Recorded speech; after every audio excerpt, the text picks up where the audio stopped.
Rescue operation का आज तीसरा दिन है और आप देख सकते हैं मेरे पीछे इस समय डॉग स्क्वाड लेकर रेस्क्यू ऑपरेशन करने वाले पहुंच चुके हैं और पूरी कोशिश की जा रही है जो ज़िंदगी और मौत के साथ इस समय जूझ रहे हैं कंस्ट्रक्शन वर्कर जो पिछले 3 दिनों से इस बिल्डिंग के नीचे दबे उन्हें निकाला जा सके। ये जो आप देख सकते हैं ये जो स्निफर डॉग्स हैं, इन स्निफर डॉग्स का इस्तेमाल करके ये उनको लोकेट करने की कोशिश कर रहे हैं। ये 10 के करीब यहाँ पे स्निफर डॉग्स इस समय लाए गए हैं और ये इनको लेके यहाँ पे कोशिश कर रहे हैं कि निकाला जा सके। और इस समय आप देख सकते हैं मैं उसी बिल्डिंग के सामने खड़ा हूँ जहाँ पे इस समय बड़ी बड़ी क्रेन्स लगी हुई हैं, बड़ी बड़ी मशीनें लगी हुई हैं और बड़ी मशीनों के जरिए इनको निकालने की पूरी कोशिश की जा रही है। बताया जाता है कि 12 के करीब अभी लोग मारे जा चुके हैं और 100 से ज़्यादा जो हैं कंस्ट्रक्शन वर्कर मिसिंग है। बताया जाता है कि वो इस मलबे के नीचे दबे हुए हैं और आप देख सकते हैं इस समय डॉग स्क्वाड यहाँ पे खड़ा है और पूरी कोशिश की जा रही है कि इन डॉग्स के द्वारा इनको लोकेट किया जाए। यही नहीं बल्कि टेक्नोलॉजी का इस्तेमाल भी किया जा रहा है। हमने देखा कि कटिंग टेक्नोलॉजी जैसे रोबोट्स कहते हैं उनका भी इस्तेमाल किया जा रहा है, क्योंकि जहां पर इंसान की नज़र नहीं पड़ती वहां पे रोबोट्स सेंसर द्वारा देख सकता है। यही एक वजह है कि रोबोट्स का भी इस्तेमाल किया जा रहा है। मैं आपको दिखाता हूं कि किस तरीके से यहाँ पे इस समय पूरी कोशिश की जा रही है। तीसरा दिन और हर लम्हा जो है बहुत ही कीमती है। उनके जो परिवार के सदस्य हैं बहुत ही बेसब्री से इंतजार करें कि कोई उन्हें खुशखबरी मिले, क्योंकि कल देर रात भी एक बॉडी मिली जो कि ऊपरी तह में जो है मलबे की दबी हुई थी, उसे निकाला गया। अब यहाँ पे 12 के करीब मारे जा चुके हैं।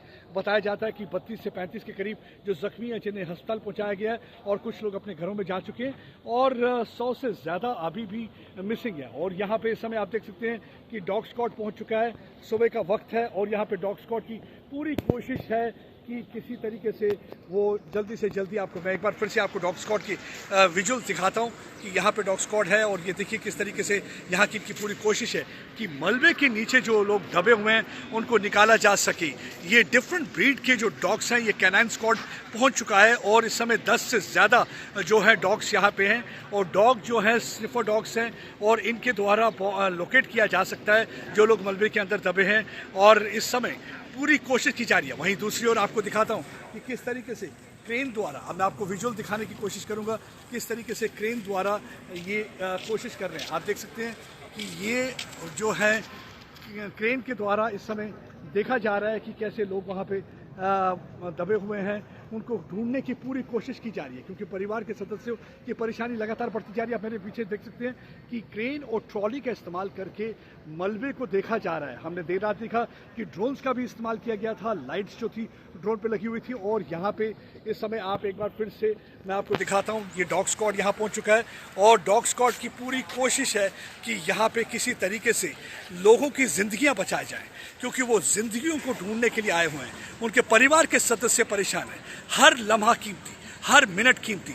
जैसे जैसे वक्त बीतता जा रहा है वैसे वैसे उनकी उम्मीदें टूटती हुई नजर आ रही हैं। अब देखते हैं कि किस तरीके से ये कामयाब होते हैं, क्योंकि बहुत ही मुश्किल और कठिन है। ये 30 मंजिला इमारत थी जो कि भूकंप के आने की वजह से ढह गई, ताश के पत्तों की तरह बिखर गई और उसके साथ साथ कई लोगों की जो उम्मीदें हैं वो भी चकनाचूर हो गए और कई परिवार बिखरते हुए नजर आ रहे हैं। और ये देखिए किस तरीके से, एक बार फिर से मैं आपको ये दिखाता हूँ, ये डॉग स्क्वाड पूरी तैयारी में। अब ये अंदर जाएगा और ये स्निफर डॉग्स लगातार इस्तेमाल किए जा रहे हैं इनको ताकि लोकेट किया जाए। और ये जो टुकड़ी आ चुकी है यहाँ रेस्क्यू टीम की, इस समय यहाँ पे इनको ढूंढने की पूरी तैयारी में। सराहना करनी होगी थाईलैंड के लोगों की। देखिए इस मुश्किल घड़ी में कैसे ये एक साथ मिलकर काम कर रहे हैं, चाहे फौजी हो, चाहे पुलिसकर्मी हो या चाहे यहाँ के नागरिक हो। देखिए किस तरीके से यहाँ पे वॉलंटियर काम कर रहे हैं और किस तरीके से यहाँ जो कुछ भी बन पड़ रहा है, कोई पानी की बोतल ला रहा है, कोई खाना बना रहा है और कोई मदद करने की कोशिश कर रहा है, क्योंकि पिछले 3 दिनों से यहाँ पे रेस्क्यू ऑपरेशन चल रहा है। जिंदगी और मौत से कई लोग इस मलबे के नीचे जूझ रहे हैं। बताया जाता है कि 100 के करीब अभी भी इस मलबे के नीचे फंसे हुए हैं। 28 मार्च को जब दिन के वक्त यहाँ पे भूकंप आता है तो ये 30 मंजिला इमारत जो ढह गई है और इस समय यहाँ पे रेस्क्यू ऑपरेशन चल रहा है। यहाँ पे आप देख सकते हैं किस तरीके से पुलिसकर्मी पूरी मदद कर रहे हैं, अपना सब काम काज छोड़ के यहाँ पे लोगों की मदद करने की कोशिश कर रहे हैं। कोशिश पूरी उनकी है कि किसी तरीके से यहाँ पे लोगों को पूरी मदद की जाए। और यहाँ मेरे साथ कुछ और लोग भी इनसे बातचीत करने की कोशिश करूँगा। What are you trying to do here? Okay. Just my company want to the part of the Thailand social the help the To help people here? accident. Yes. You are making food? Food noodle of Thailand. So noodles also you are providing. Yes. So you have got all these young students here with you. Yes.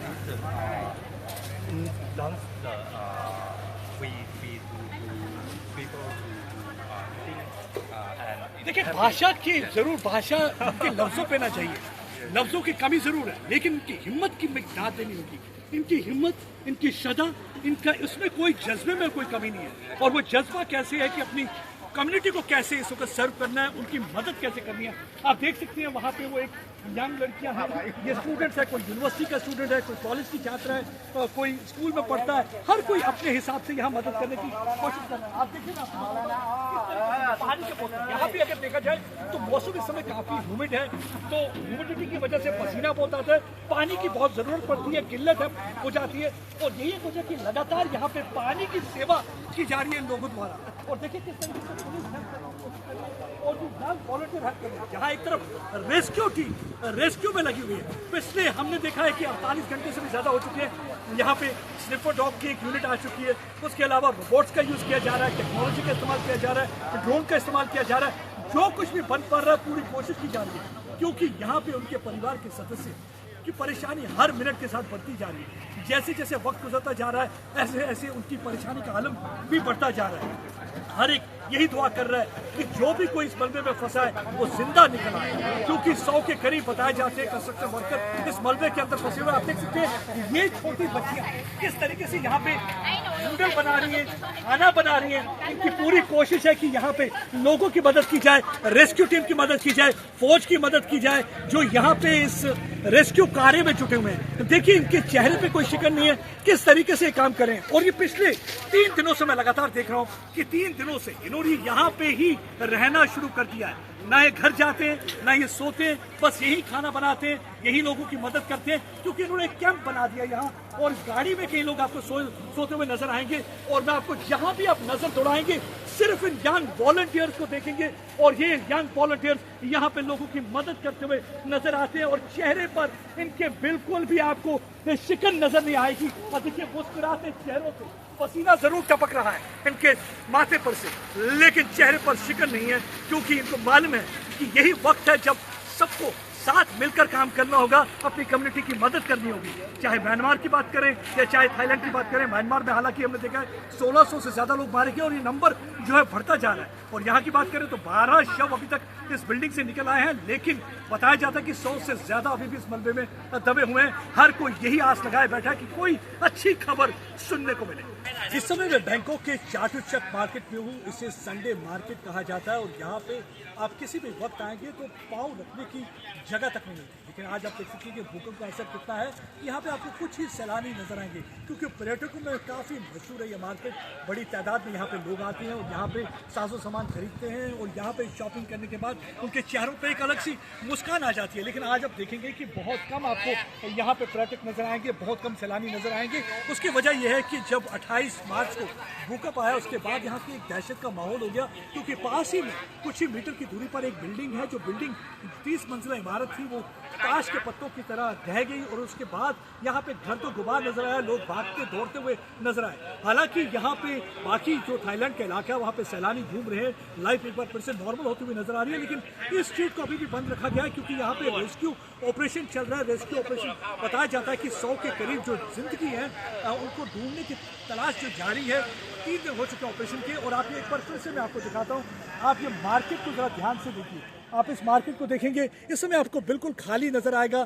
दुकानें खुली हैं, लेकिन यहाँ पे खरीदार बहुत कम नजर आएंगे, क्योंकि ये वो जगह है जहाँ पे लाखों की तादाद में लोग आते हैं। और ये संडे मार्केट काफ़ी मशहूर और काफ़ी फेमस माना जाता है। और जो भी कोई थाईलैंड आता है उसका जो थाईलैंड का जो सफ़र है तब तक पूरा नहीं होता, उसकी जर्नी तब तक पूरी नहीं होती जब तक वो इस चाटुचक मार्केट में नहीं आता। और आज यहाँ पे मार्केट पूरा खाली खलान है, और उसकी वजह से आप देखोगे कि दुकानदार जो है उनके चेहरे पर वो मुस्कान नजर नहीं आ रही, क्योंकि जितने ग्राहक आते हैं उनके चेहरे पे मुस्कान आती है, अपनी बिजनेस उनकी अच्छी होती है, और उसी खुशी से वो घर भी जाते हैं, अपने घर वालों के साथ समय बिता सकते हैं। लेकिन आज आप देख सकते हैं ना उनके चेहरे पे मुस्कान है। और जो कुछ सैलानी भी आए हुए हैं, ये देखिए यहाँ पे कुछ लोग बैठे हुए हैं, लेकिन ये भी कुछ इतने मायूस थोड़े नजर आ रहे हैं, क्योंकि पिछले दिनों जिस तरीके से भूकंप आया उसके बाद से काफ़ी यहाँ पे हालात हुए। लेकिन अब यहाँ पे आहिस्ता आहिस्ता जिंदगी नॉर्मल होती हुई नजर तो बाकी इलाकों में आ रही है। बाकी थाईलैंड में हमने देखा कि सैलानी काफ़ी जगह घूम रहे हैं, लेकिन अभी भी इस चाकू चाट मार्केट की जो रौनक है वो वापस नहीं आई है। देखते हैं कितने दिन लगते हैं इस रौनक को वापस आने में। लगता है जब तक रेस्क्यू ऑपरेशन चलेगा शायद तब तक ना आए, क्योंकि दोनों जगह से जो है रास्ते बंद कर दिए गए हैं। यहाँ पे सिर्फ आपको रेस्क्यू टीम के लोग नजर आएंगे, फौज के लोग नजर आएंगे, पुलिसकर्मी नजर आएंगे या कुछ वॉलंटियर नजर आएंगे, लेकिन सैलानी बहुत कम नजर आएंगे, क्योंकि इस समय यहाँ पे जो एक माहौल था दहशत का जो हुआ, अभी भी वो दहशत जो है लोगों के मन से नहीं निकली है। हालांकि जो लोग आए हैं उनकी कोशिश है कि फिर से वो यहाँ पे घूमें, लेकिन दुकानें खुली हैं और चेहरों पे रौनक नहीं, बाजार की रौनक पूरी तरह से गायब है। Pradeep Datta, times of the Bharat.